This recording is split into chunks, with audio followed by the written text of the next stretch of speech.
Hello everyone, आप सभी लोगों का स्वागत है टीचिंग परीक्षा के आज के इस वीडियो में, जिसके अंदर में फ्रेंड्स एक बहुत ही इंपॉर्टेंट मुद्दे के ऊपर मैं आप लोगों से बात करनी है।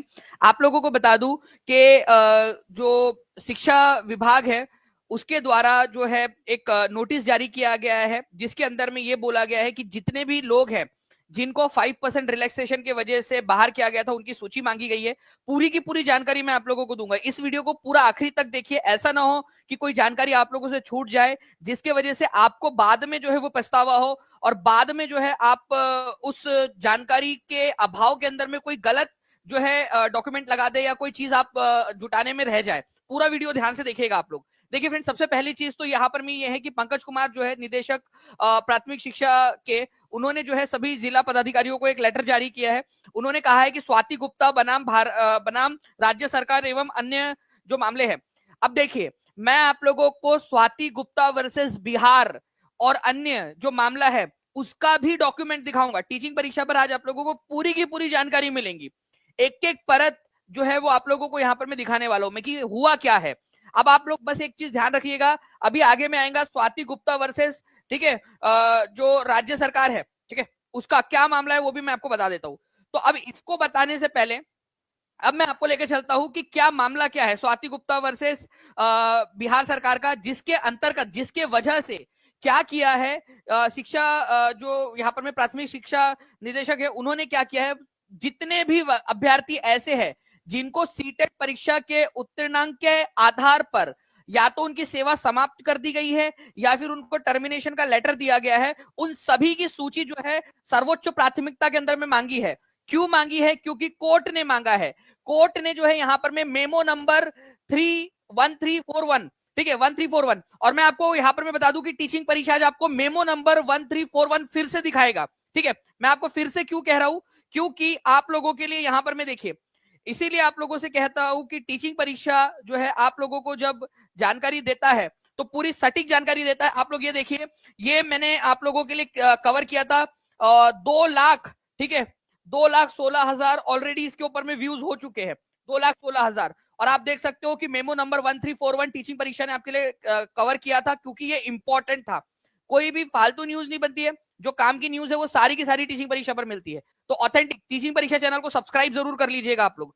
ये ऑलरेडी मैंने कवर किया हुआ था पूरा का पूरा आप लोगों के लिए, 2 लाख से ज्यादा लोग ऑलरेडी देख भी चुके हैं उसको। अब आते हैं वापस से फ्रेंड्स, यहाँ पर में क्या हुआ है कि जितने भी बच्चे ऐसे हैं जिनका 5% जो जिनको रिलैक्सेशन दिया गया था और बाद में उनकी नौकरी चली गई या उनको टर्मिनेशन का ऑर्डर दिया गया है, उन सबकी सूची मांगी है। अब हुआ क्या था, ध्यान से समझिए आप लोग। स्वाति गुप्ता वाले केस के ऊपर में मैं लेकर आता हूं। आप लोग देखिए, पूरा का पूरा मामला है ये मेमो नंबर, ठीक है, ये जो मेमो है 1341, ये मेमो भी आपको दिखाऊंगा मैं। यहां पर मैं स्वाति गुप्ता एक अभ्यर्थी है, ठीक है, और ऐसे कई सारे अभ्यर्थी जिन्होंने कोर्ट के अंदर में केस किया हुआ है कि जो नोटिफिकेशन आया था उसके अंदर में कहीं पे भी ये नहीं कहा गया था कि जो अभ्यर्थी है, ठीक है, जिनको 5% का रिलैक्सेशन मिल रहा है वो बिहार के बाहर के नहीं हो सकते या बिहार के ही होने चाहिए। अब आप लोगों की क्या राय है, ठीक है, आप लोग बताइएगा, ठीक है, आप लोग क्या है, आप लोगों की राय क्या है, क्योंकि मैं किसी के भी पक्ष में या किसी के भी जो है विपक्ष में नहीं बोल रहा हूं, आपको केवल और केवल न्यूज दे रहा हूं ताकि आप लोगों का नुकसान ना हो जाए। ठीक है, आप लोग अपनी राय कमेंट के अंदर में दीजिएगा कि क्या इसका समाधान निकल सकता है। ठीक है, तो मेमो नंबर 1341 जो 15/5/2024 को जारी हुआ था, हमने इसको कवर भी किया हुआ है, मैं आज फिर से आपको दिखा दूंगा, जिसमें सारे के सारे डिस्ट्रिक्ट ऑफिसर्स को ये बताया गया था कि आप लोग जितने भी लोग जिनको 55% या 5% का रिलैक्सेशन देकर नौकरी दी गई है उन सभी को टर्मिनेट किया जाए। ठीक है, क्योंकि वो 5% का रिलैक्सेशन केवल बिहार के अभ्यर्थियों के लिए था। तो इस व्यू में क्या हुआ कि बहुत सारे जो अभ्यर्थी थे जिनकी जॉब चली गई। ठीक है, अब यहां पर में कोर्ट ने उन सभी, ठीक है, उन सभी के यहां पर में जो है मांगे है, लिस्ट मांगी है, जिनको टर्मिनेट किया गया है या उनको टर्मिनेशन का ऑर्डर इशू किया गया है, उन सभी की लिस्ट मांगी है। ये दूसरा केस, ये स्वाति गुप्ता वाला केस है। अब मैं आपको एक और केस के ऊपर में लेकर चलता हूं। ठीक है, आप लोग यहां पर में इस केस को देखिए। इस केस के अंदर में तो और भी ज्यादा बड़ी बात है। ठीक है, ये ऑफिशियल मैंने जो है पटना हाईकोर्ट की वेबसाइट से डाउनलोड किया। आप लोग बिल्कुल इसको रिलाई कर सकते हो और पूरा जानकारी आपको इसके अंदर में मिल जाएगी। देखिए, इस केस के अंदर में क्या हुआ मैं आपको बताता हूं हुआ क्या है। एक अभ्यर्थी है जो फिजिकली डिसेबल्ड है, ठीक है, डिफरेंटली एबल्ड है, या आप लोग दिव्यांग है, आप लोग ये समझ सकते हो। अब उन्होंने भी यहां पर में 1341 जो है उसको कोट किया कि 1341 जो मेमो हुआ था, पत्रांक जारी हुआ था 15/5/2024 को, उसकी वजह से उनकी जॉब चली गई। ठीक है, यहां पर में कुछ आर्ग्यूमेंट्स दिए गए हैं। आर्ग्यूमेंट में क्या बोला गया है आप लोग समझिए। यहां पर में ये बोला गया है कि जो 55% जो बोला गया था कि भाई 55% लगेंगे, ठीक है, ये नोटिफिकेशन में कहीं पे भी नहीं दिया था, और बाद में जो है उसको जो है ये नहीं कहा गया था कि भाई बिहार के बाहर की जो महिलाएं हैं उनके ऊपर में लागू नहीं होगा, केवल महिला लिखा हुआ था, जनरल कैटेगरी की महिला लिखा हुआ था। बाद में ये कहा गया, जॉब लगने के बाद में ये बोला गया कि वो केवल और केवल बिहार की महिलाओं के लिए लागू था। अब जब यहां पर मैं बात ये आगे बढ़ी तो कोर्ट ने ये कहा, पटना हाईकोर्ट की बात करो, मैं पटना हाईकोर्ट ने ये कहा, ठीक है, क्योंकि जो इनके वकील थे, ठीक है, इस अभ्यर्थी के जो वकील थे, उन्होंने ये दावा किया था कि जो वुमेन होती है वो होमोजीनियस लॉट है। कितने लोग वुमेन को होमोजीनियस लॉट मानते हैं और कितने नहीं मानते। होमोजीनियस लॉट या होमोजीनियस ग्रुप का मतलब होता है कि अगर हमारे देश की महिला है तो वो सारी की सारी एक ही कैटेगरी की माने जाएंगी, अनलेस एंड अनटिल के उनके अंदर में लॉ बनाकर, कानून बनाकर कोई क्लासिफिकेशन ना किया गया हो। ठीक है, तो मतलब देश की महिलाएं एक ह्यूमन होमोजीनियस लॉट है, जो पुरुष है वो एक होमोजीनियस लॉट है। ठीक है, और देश के जो नागरिक है वो पूरे के पूरे एक होमोजीनियस लॉट है। इसका मतलब ये होता है कि महिलाएं, उनमें महिला महिला में भेदभाव नहीं किया जा सकता अनलेस अनटिल के कानून ना बना जाए। मैं आपको सिर्फ जानकारी दे रहा हूं, निर्णय लेना और क्या सही है क्या गलत है वो आप लोगों का काम है। ठीक है, आप लोग बताइएगा कमेंट करके। देख, यहां पर मैं बोला गया है कि 26/2023 को जो बताया गया था, जो नोटिफिकेशन आया था और उसका जो कॉरिजेंडम आया था, मतलब उसका जो संशोधन आया था, उसमें भी ये नहीं बताया गया। ठीक है, इवन कहीं पे इवन रिमोटली सजेस्ट का मतलब क्या होता है, ये देखिए, आप लोगों के एग्जाम में भी काम आएगा, थोड़ा सा समझ लीजिए इस चीज को। ये इसका मतलब क्या होता है, इवन रिमोटली सजेस्ट का मतलब ये होता है कि भाई कहीं पे भी दूर दूर तक ये बात नहीं बताई गई थी कि ये जो रिलैक्सेशन है केवल जो है वो बिहार की महिलाओं के लिए है और आउटसाइडर के लिए नहीं है। इसका ये मतलब होता है। तो कभी अगर आप लोग एग्जाम वगैरह दो तो आप रिमोटली सजेस्ट अगर आपको इस तरीके से आए पैराग्राफ के अंदर में, तो आप लोग ये भी ध्यान रख सकते हो। तो आप लोगों के इन्फॉर्मेशन के साथ साथ में पढ़ाई भी होती जा रही है। ठीक है, तो ये आप लोगों ने याद रखना है कि ये होगी बात कि कहीं पे भी बोला नहीं गया था यहां पर। ओके, अब इसी के परिप्रेक्ष्य में जो हाईकोर्ट है उन्होंने क्या कहा आप लोग समझिए। यहां पर में हाईकोर्ट ने कहा कि भाई it is further submitted that state of Bihar can not discriminate differently able candidate based on resident. जो डिफरेंटली एबल कैंडिडेट है उनके साथ में तो नहीं कर सकते। एक तो हो गई महिलाएं होमोजीनियस है, और दूसरा यहां पर मैं बोला है कि कैंडिडेट जो है अगर डिफरेंटली एबल है, अगर उसका कोई बीमारी है या वो डिफरेंटली एबल्ड है, तो उसके आधार पर आप रेसिडेंट के आधार पर नहीं कर सकते। मुंगेर जिले ने कई सारे पत्रांक जारी किए जिसके जरिए बाहर किया गया। ठीक है, अब यहां पर मैं आप लोग देखिए क्या बोला गया है। ठीक है, आप लोगों को बताता हूं कि इस कोर्ट के अंदर में वैसे बहुत सारी बातें हुई है कि देखिए यहां पर मैंने बताया आप लोगों को कि सीनियर जो उनके जो काउंसिल थे, उनके जो वकील थे, ठीक है, पेटिशनर के, उन्होंने कहा कि वुमेन जो है वो होमोजीनियस लॉट है। ठीक है, women of country are homogeneous lot. अब आप लोग बताइएगा कितने लोग होमोजीनियस लॉट मानते हैं फीमेल को, कितने नहीं मानते, आप कमेंट करके बता सकते हैं। ठीक है, पूरी जानकारी, एक एक जानकारी आप लोगों को दे रहा हूं, पूरा वीडियो देखिएगा आप लोग, आपको समझ में आ जाएगा। और आप लोगों के लिए मेमो नंबर जो है आप लोगों का 1341 भी आपको दिखाऊंगा। इन दी मीन टाइम एनेक्चर, ठीक है, ये जो है आप लोगों का जो सप्लीमेंट्री एफिडेविट फाइल किया गया on the behalf of petitioners and the memo number 1341 dated 15/5/2024 issued by the respondent number 3, मतलब कि शिक्षा विभाग। ठीक है, शॉल रिमेन, देखिए बहुत बड़ी बात है, शॉल रिमेन स्टेड, उसके ऊपर में स्टे लगा दिया गया है। और जो व्यक्ति जिसने ये केस किया था, जो पेटिशनर्स थे, उनको रीइंस्टेट कर दिया गया है बैक सर्विस के अंदर में विथ फुल सैलरी। अब ये अच्छा है बुरा है ये आप लोग बताइए। आप लोगों से मैं जानना चाहता हूं कितने लोगों का मानना है कि इस तरीके से बिहार के बाहर के लोगों को जॉब दी जानी चाहिए। ठीक है, कितने लोगों का मानना है कि नहीं, कहीं पे भी दी जानी चाहिए, कहीं पे भी हो सकता है देश है हमारा, या कितने लोग चाहते हैं कि डोमासाइल वाली बात है, ठीक है, उसको उठाना चाहते हैं। तो ये जो है चीज अभी तक की जो स्थिति थी ये मैंने आपको पूरा का पूरा बता दिया कि जो मेमो था उसी को स्टे कर दिया गया है। अब मेमो आप लोग कितने लोग हैं जो मेमो देखना चाहते हैं। ठीक है, टीचिंग परीक्षा ने पूरी की पूरी रिसर्च करके, ठीक है, पूरी टीचिंग परीक्षा ने पूरी रिसर्च करके आपके लिए मेमो, एक्चुअली हम लोगों ने ऑलरेडी इसको कवर किया हुआ था। देखिए 8 महीने पहले हमने इसको कवर किया हुआ था, इसीलिए कह रहा हूं टीचिंग परीक्षा चैनल को सब्सक्राइब करके बेल आइकन दबा दीजिए।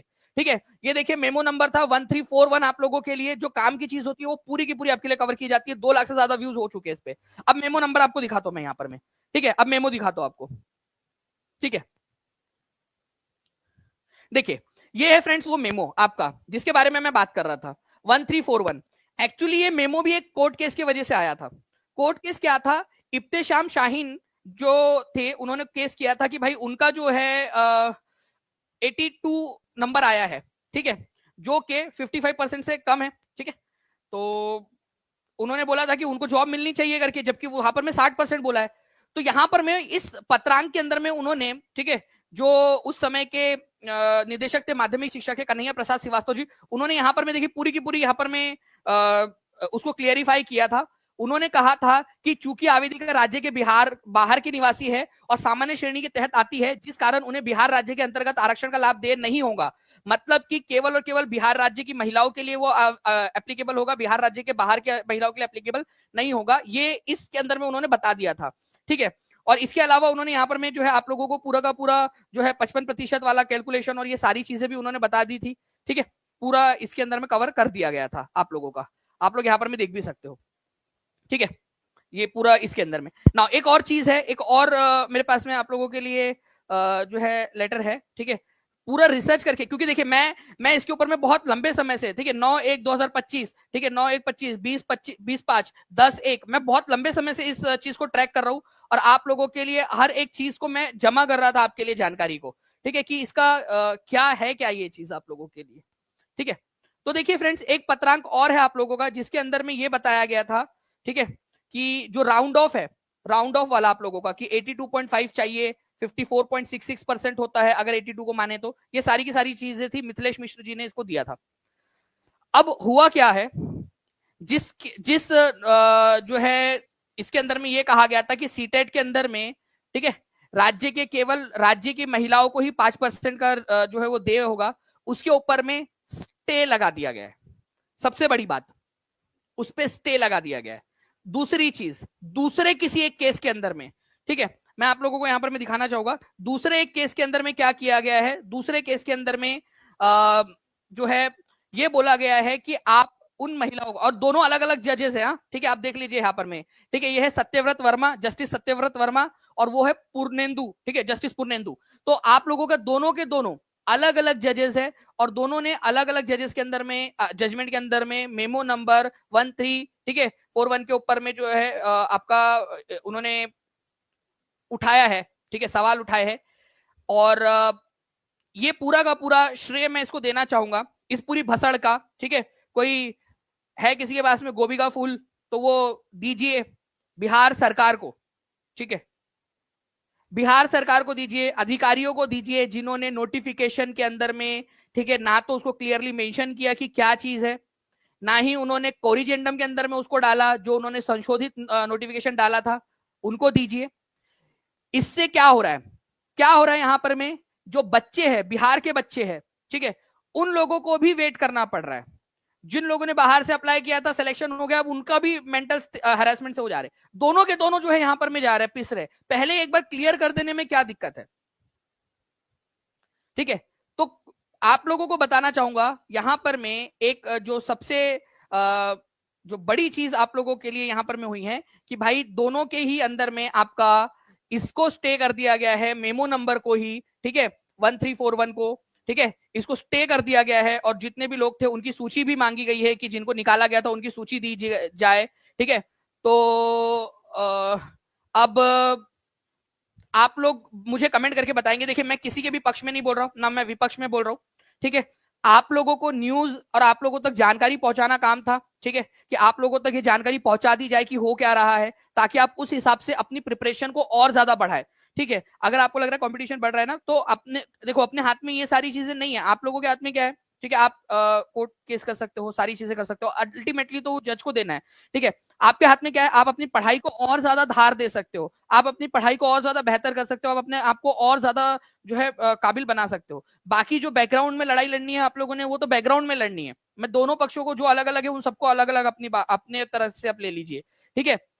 लेकिन आपको क्या करना है इंडिविजुअल तौर पर, कितने लोग एग्री करते हैं ये बता दीजिएगा, कि आपको अपने आप को और ज्यादा मजबूत करना पड़ेगा। इसीलिए टीचिंग परीक्षा आपको पहले दिन से, आज से करीब 3 महीने पहले से मैं आप लोगों को बता रहा हूं, ठीक है, hope for the best but prepare for the worst, ठीक है। और इसी वजह से आप लोगों को कंटिन्यूअसली पेड क्लास के अंदर में भी मैं वॉर मोड में रख रहा हूं आप लोगों को, कि आप ऐसे पढ़िए जैसे कि आप एक ही पोस्ट है और आपको उसके ऊपर में सफलता हासिल करनी है। आप लोगों के लिए कंटिन्यूअसली अलग अलग प्रकार से टेस्ट लेकर, ठीक है, यूनिट टेस्ट लेकर हमेशा कुछ ना कुछ पढ़ाई वाले मोड में आपको रखने की कोशिश की जा रही है, ठीक है, कि आप ऐसा ना हो कि केवल एग्जाम के समय में पढ़ाई करें। ओके, अगर एग्री करते हो तो सेशन को लाइक कर देंगे फ्रेंड, जहां भी शेयर कर सकते हो अपने दोस्तों के साथ में, ठीक है, वहां पर मैं फैला दीजिए बात को। मैंने पूरी जानकारी आप लोगों को दी है इसके अंदर में, ठीक है। इसमें गलती किसी की अगर है तो बिहार सरकार के उन अधिकारियों की है जिन्होंने नोटिफिकेशन बनाया, जिन्होंने कोरेजेंडम के अंदर में एटलीस्ट डाल देना चाहिए था ये चीज, ठीक है। क्या आप लोग मानते हो कि एटलीस्ट करेक्शन करते समय डाल देना चाहिए था? डाल देते वो तो हो जाता कम से कम, या फिर बता देते, कोई कहीं पे बता देते, क्योंकि यहां पर में कोर्ट ने एक बहुत बड़ी बात कही है, ठीक है। आप एक चीज को समझिए यहां पर, ठीक है, जो मुद्दा इन्होंने उठाया है, कोर्ट ने बोला है कोर्ट के अंदर में कि भाई इवन रिमोटली कहीं पे भी ये बात नहीं कही गई थी, ठीक है।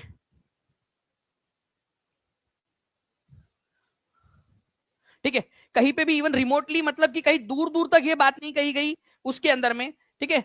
जबकि जबकि यहां पर में सरकार का काम था on the for the benefits of the residents of Bihar, for their जो है रेजिडेंट्स, क्योंकि सिटीजन तो आप इंडिया को, लेकिन रेजिडेंट तो आप हो ना बिहार के, आप बिहार के जो है रहवासी हो, आप लोगों के लिए आपके प्रति उनकी जिम्मेदारी बनती थी, उन्होंने वो सारी चीजें काम करनी चाहिए थी, अधिकारियों ने वो काम ठीक से नहीं किया, सरकार ने उसके ऊपर में ध्यान नहीं दिया, ठीक है, सरकार ने उसके ऊपर में ध्यान नहीं दिया।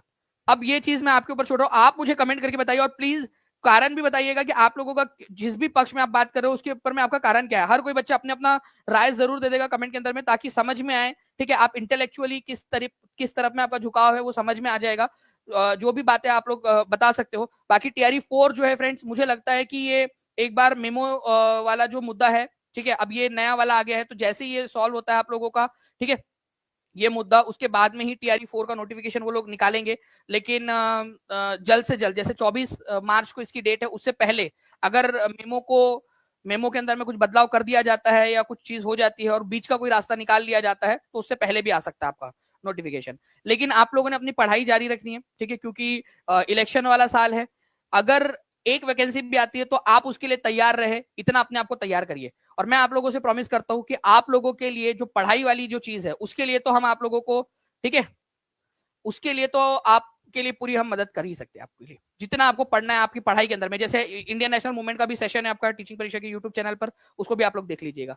सेशन को लाइक कर देंगे, चैनल को सब्सक्राइब कर दीजिए, ताकि आप लोगों को आगे की इंफॉर्मेशन भी मिलती रहे। आप लोग अपनी राय जरूर बताइएगा कि आप लोगों के हिसाब से जो है क्या होना चाहिए इसके अंदर में, ठीक है, या आपके पास में कोई आइडिया हो सकता है कि कोई इंटेलेक्चुअली बहुत अच्छा एक आइडिया दे दे, ठीक है, अपने माइंड से, ठीक है, वो आइडिया आगे में जाकर इस जो पूरी भसड़ मची है उसको सॉल्व करने में मदद करे। तो आप लिखिए, आपका कमेंट के अंदर में लिखिए और अपना आइडियाज दीजिए इंटेलेक्चुअली एक पढ़े लिखे इंसान की तरह, ठीक है। चलिए चलिए, thank you very much friends, मिलते हैं हम लोग हमारे जो है पढ़ाई वाले वीडियो में। अभी आप लोगों का इंडियन नेशनल मूवमेंट का लेक्चर भी है, ठीक है। चलिए, thank you very much, take care and bye, God bless you all. आप लोगों के कमेंट्स का इंतजार रहेगा नीचे में, आप लोग किस तरीके से आप लोगों की राय रखते हो, जल्दी से जल्दी रख दीजिएगा। मैं अभी अगले 5 मिनट तक पढ़ूंगा अभी आप लोगों के कमेंट्स को, तो देखते हैं कि कितने लोग यहाँ पर में कमेंट्स के अंदर में अपनी क्या क्या राय रख रहे हैं। Okay, thank you friends, bye, thank you.